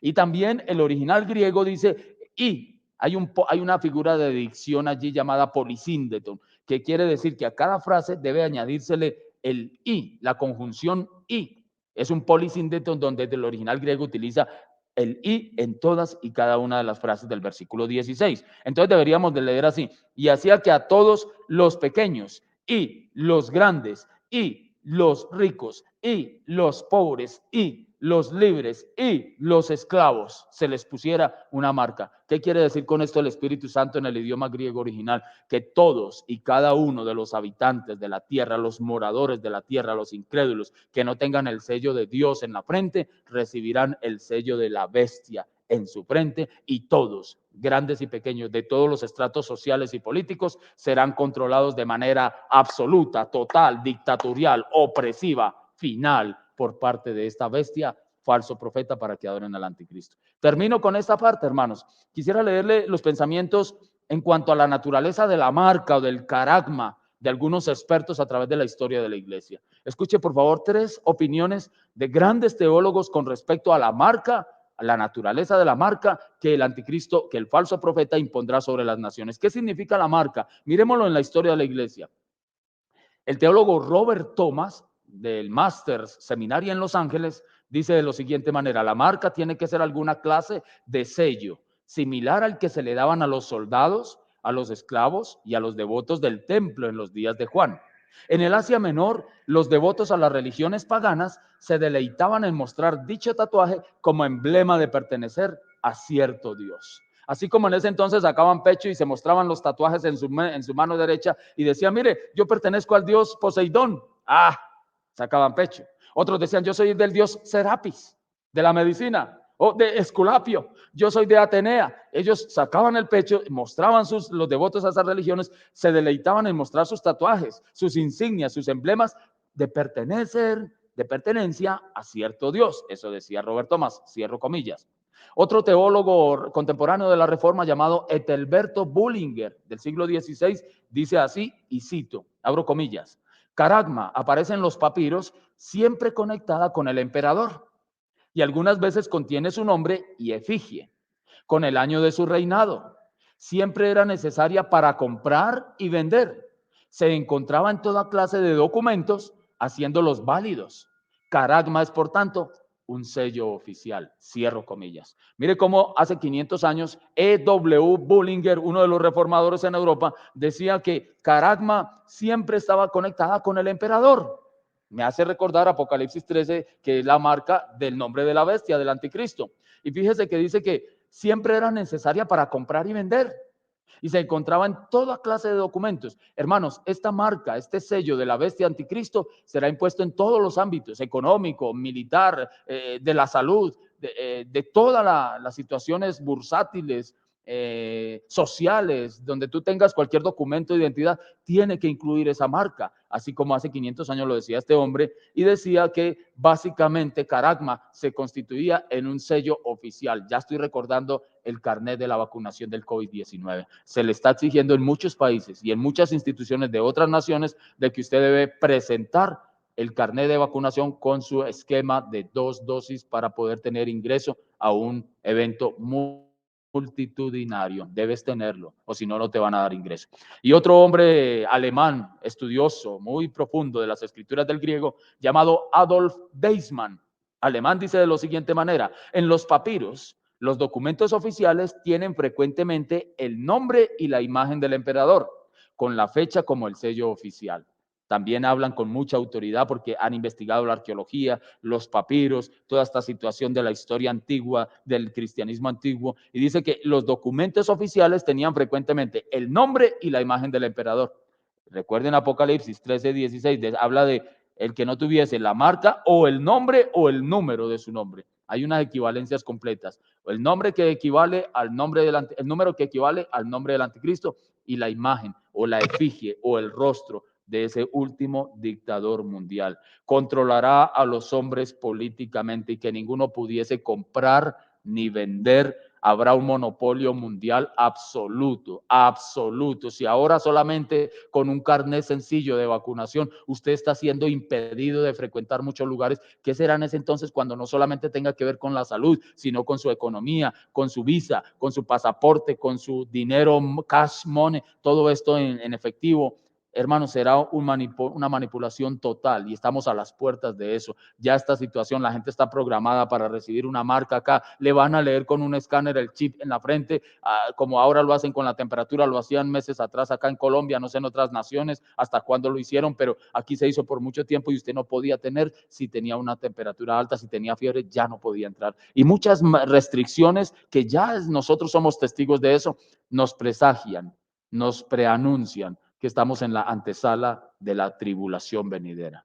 Hermano y amigo, todo se ha cumplido. Estamos a las puertas de la manifestación de estas dos bestias, política y religiosa. Ellos están ya muy probablemente a estas alturas de la película, como decimos hoy en día, aquí en Colombia, están vivos. Yo creo que ya pueden estar vivos y son líderes tras bambalinas en un segundo nivel, esperando su oportunidad, esperando el momento determinado por Dios, no por nadie más, por Dios mismo, en el programa de Dios, para que ellos hagan su aparición y su manifestación. Ven a Cristo, es mi gran llamado que hoy te hago. Cristo es la única esperanza, Jesús de Nazaret, el único que salvó al mundo, el único que pagó el precio y pagó y aplacó la ira del Dios Todopoderoso contra el pecado de la raza humana. Aquel que propició a Dios en la cruz del Calvario y aquel que fue desamparado durante 3 horas en la cruz del Calvario.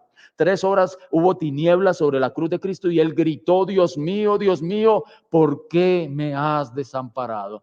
La respuesta a ese clamor es porque el Padre desamparó a su propio Hijo en la cruz para que no tuviera que desamparar a todos aquellos que venimos arrepentidos por fe a los pies de Cristo y lo amamos, le entregamos nuestro corazón, le entregamos nuestras vidas, entregamos nuestras agendas a sus pies, nos doblamos delante de su presencia, deponemos nuestros cartones de sabiduría, deponemos nuestras capacidades intelectuales, físicas, morales y espirituales a sus pies, deponemos nuestras riquezas, deponemos nuestras propiedades, deponemos todas nuestras prioridades, todos nuestros privilegios que vienen a ser trapos inmundos delante de nuestro Dios, los ponemos a sus pies y lo único que le decimos es: Señor Jesús, tú eres mi única esperanza. Señor Jesús de Nazaret, tú eres la única puerta de salvación a la gloria eterna. Oh Señor, como el apóstol podía decir, todas las cosas que eran para mi ganancia las he estimado como pérdida por la excelencia del conocimiento de Cristo Jesús mi Señor, por amor del cual lo he perdido todo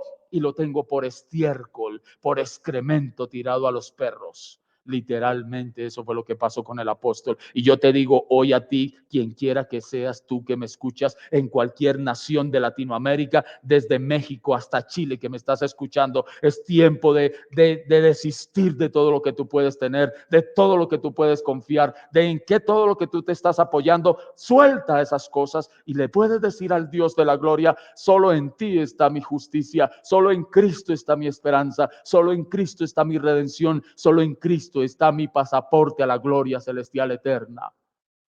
Entrega tu vida a Él ahora mismo, mañana puede ser tarde. Él vendrá como ladrón en la noche. Se sonará la trompeta en un instante, en un abrir y cerrar de ojos. Sonará la trompeta de 1 Corintios 15, 51 y 52, y los muertos en Cristo resucitarán primero. Luego nosotros, los que vivimos, los que habremos quedado, seremos juntamente con ellos arrebatados en las nubes para recibir al Señor en el aire, y así estaremos para siempre con el Señor. Por lo tanto, animaos los unos a los otros con estas palabras. El Señor viene pronto por su iglesia. El ambiente del mundo está negro, más negro que nunca. El desarrollo de la maldad está en su máximo esplendor. El clima de la maldad, el clima de la anarquía, el clima de la corrupción y depravación, y el clímax de la violencia a escala global, a escala nacional, a escala familiar y a escala personal está como nunca antes en la historia de la humanidad. ¿Qué más esperamos, hermanos? Amigo que me escucha, ¿usted qué más espera para buscar de Dios? Toda la palabra de Dios se ha cumplido textualmente. Cada jota, cada tilde de la ley se cumplirá, dijo el Señor Jesús. Los cielos y la tierra pasarán, pero mi palabra nunca pasará, dice el Señor Jesucristo. Y hoy estamos viviendo, estamos respirando, estamos transpirando y respirando aire profético, hermano. Cada día que pasa, prendes el televisor y ves el cumplimiento de las profecías bíblicas. Es tiempo de buscar de Dios. Escapa por tu vida, te decía ayer, y hoy una vez más te digo, escapa por tu vida, hermano querido, prepárate. Nos vamos con el Señor Jesús. Hermano Andrés, con nosotros, por favor. Bueno, estimado pastor Juan Carlos, muchas gracias por la exposición, muchas gracias por invitarnos a creer en el Señor. De verdad que es la única esperanza que tenemos en este mundo, es confiar en Él y poder recibir su gracia. Entonces, a todos ustedes que asistieron, muchas gracias por haberse conectado, por habernos acompañado en estos días, en esta serie de conferencias. Les invitamos a que no se despeguen de nuestras redes sociales, que nos visiten nuestras diferentes páginas www.cls Colombia, o en el país en el que usted esté, usted pueda estar pendiente de lo que sucede en centros de literatura cristiana en el país que se encuentre. Estamos para servirles y bueno, hasta una próxima oportunidad con la ayuda de Dios. Bendiciones.